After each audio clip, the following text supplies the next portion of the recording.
আপনি কি কল্পনা করতে পারেন সমুদ্রের মাঝখানে একা বসবাস করছেন আপনি? চারপাশে শুধু পানি, ঝড় আর অন্ধকার। মোবাইল নেই, ইন্টারনেট নেই, কারো সাথে কথা বলার সুযোগও নেই। তবু এই কাজের জন্য বেতন দেওয়া হয় 15 কোটি টাকা। কিন্তু আশ্চর্যের বিষয় হলো এই চাকরিটি কেউ করতে চায় না।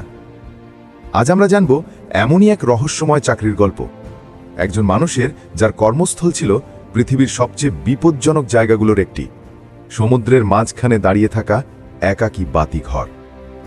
1900 সালের দিকে ইউরোপের উপকূলে এমন অনেক বাতিঘর ছিল যেগুলো নির্মাণ করা হয়েছিল জাহাজগুলোকে বিপদ থেকে বাঁচানোর জন্য। কারণ সেই সময় প্রযুক্তি এতটা উন্নত ছিল না, রাডার, জিপিএস কিছুই ছিল না।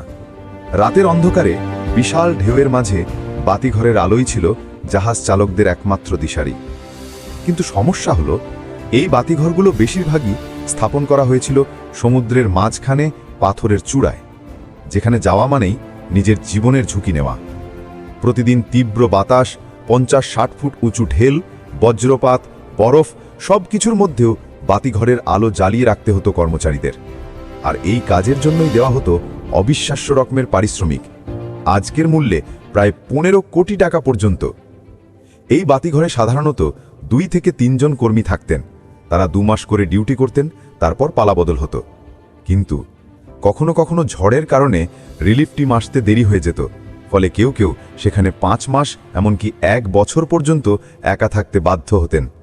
ভাবুন তো, চারপাশে শুধু গর্জনরত সমুদ্র, রাতের বেলা বাতাসের শব্দ, আর আপনি একা।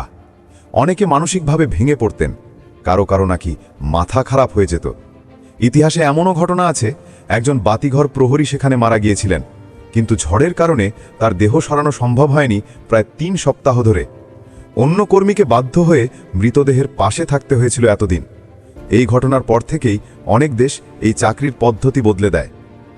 ব্রিটেনের কর্নওয়ালের উপকূলে আছে একটা বিখ্যাত বাতিঘর, দ্য ইডস্টোন লাইট হাউস। এটি তৈরি করা হয়েছিল এমন এক পাথরের উপর যেখানে ঢেউয়ের উচ্চতা 30 মিটার পর্যন্ত ওঠে। 1950 সালের আগে এই বাতিঘরে প্রহরীরা থাকতেন। তারা হাতের তৈরি যন্ত্রে আলো জ্বালাতেন, রেকর্ড রাখতেন আর প্রতিদিন প্রার্থনা করতেন যেন আরেকটি সকাল দেখতে পান। এই চাকরির আবেদনকারীকে শুধু শারীরিকভাবেই নয়, মানসিকভাবেও হতে হতো লোহার মতো শক্ত।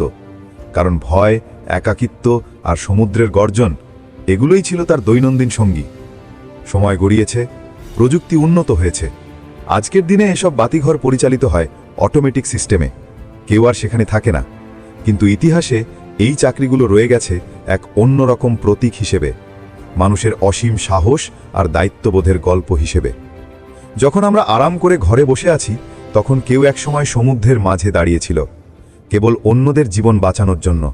তারা হয়তো বিখ্যাত হয়নি, কিন্তু তাদের ত্যাগই আজ আমাদের পথ দেখায়। তাহলে বলুন, আপনার সাহস আছে? 15 কোটি টাকা বেতনে এমন চাকরি নিতে পারবেন আপনি? সমুদ্রের মাঝে, ঝড়ের সামনে একা দাঁড়িয়ে, একটা আলোর জন্য, শত প্রাণের নিরাপত্তার জন্য। এই পৃথিবীতে অনেক পেশা আছে, কিন্তু কিছু পেশা শুধু চাকরি নয়, সেগুলো হলো মানবিকতার এক মহাগাথা। এমনই রহস্যময় ও অবিশ্বাস্য গল্প জানতে সাবস্ক্রাইব করুন অনন্য বিশ্ব। পরের ভিডিওতে আবার দেখা হবে।